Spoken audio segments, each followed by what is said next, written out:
All right, everyone. We start off today talking about New York City Mayor Eric Adams. He got raided by the FBI and they took some of his electronic devices pertinent to an investigation into campaign finance violations, specifically the possibility of some Turkish money actually entering into the race. That is, that the campaign was bundling cash that it should not have received for campaign purposes.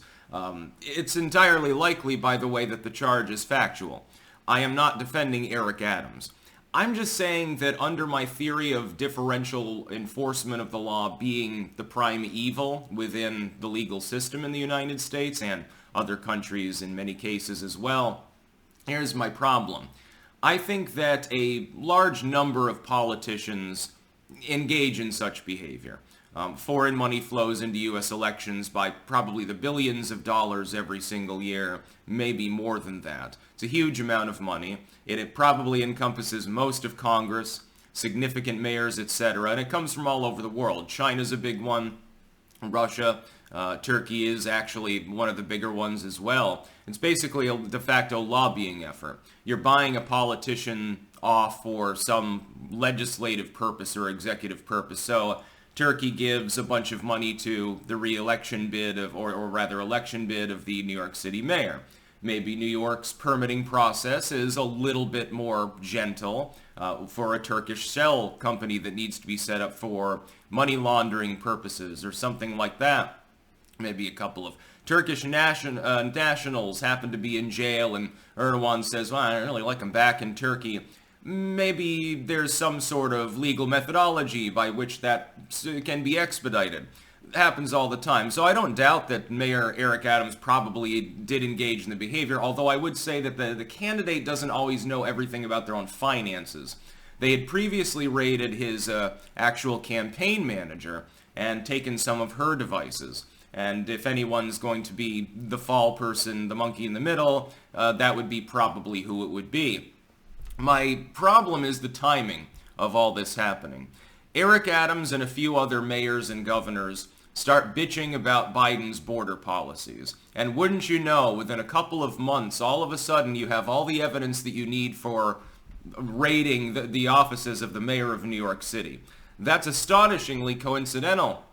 And I would think, considering that the campaign was a while ago, you could have gotten that evidence right away. Oh, there's a wire transfer from another country going here, and it seems to be directly connected to the Eric Adams campaign.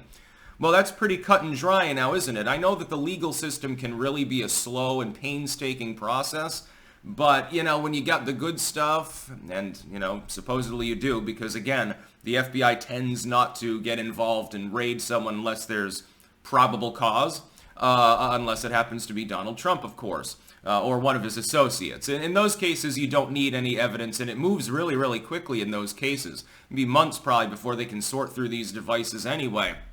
I don't think that in the end, it boils down to anything other than, show me the man, I'll show you the crime. So the Biden administration, I think, decided itself to pull the trigger on Eric Adams. Other people, they've got evidence of the same wrongdoing, but they won't actually enforce the law in those cases because they don't want to rock the boat, and those people remained loyal, effectively. The FBI is directly under the purview of Biden at this point, like all other weaponized bureaus. The IRS, which the Republicans still stupidly support expanding. They made a big stink about it. They didn't do much in the end now, did they? Very, very interesting now, isn't that?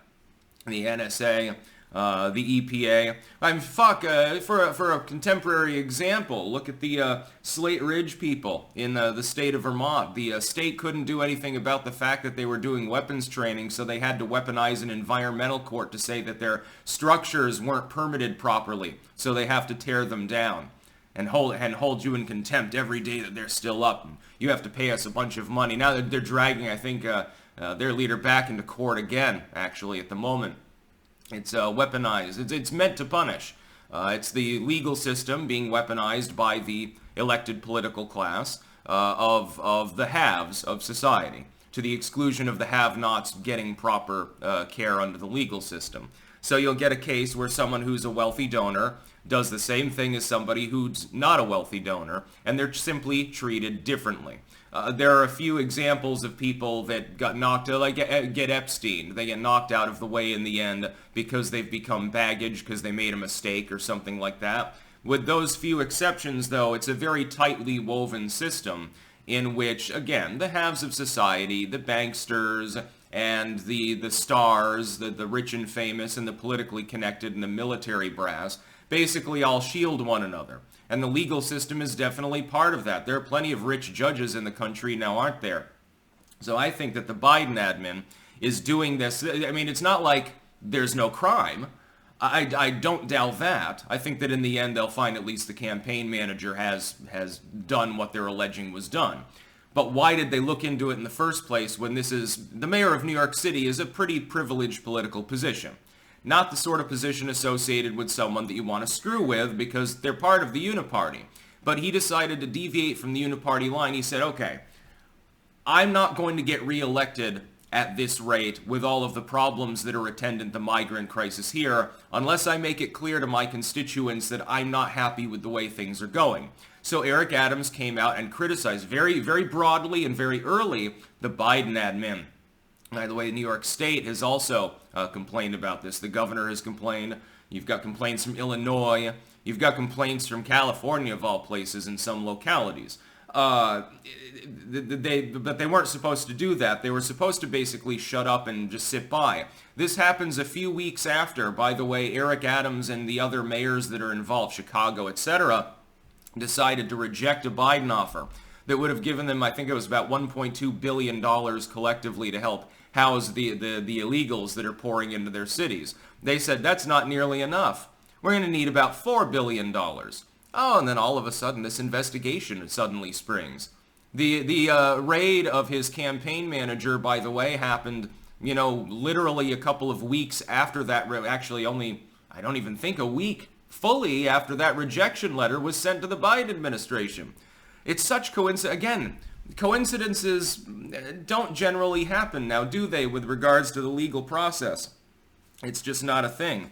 So I think it's deliberate. I think that they're literally persecuting one of their own for opening up too broadly on the Biden admin at a sensitive time when really Biden going into this election doesn't want the border crisis to be an issue at all. I mean, it's going to remain an issue, but he doesn't want it talked about too much. Why do you think that Gaza has knocked it entirely out of the news cycle for the legacy media? They don't want people focused on the southern border, except people that are near the southern border or in one of these places that are safely blue anyway, so they don't really care. But they don't want the outer burb areas that they can lose control of in small-town America that's also being impacted. They definitely don't want them to know what's going on. They want to keep them in the dark so they can maintain control. Biden was probably personally involved in calling the shots that led to the investigation. It's like probably they knew that the foreign money had come in. Then they're aware of it, and they wouldn't have done anything. There would have been no investigation unless Eric Adams had decided to complain. That's truly my belief. This is probably an expedited process too, by the way. That's about all. Peace out.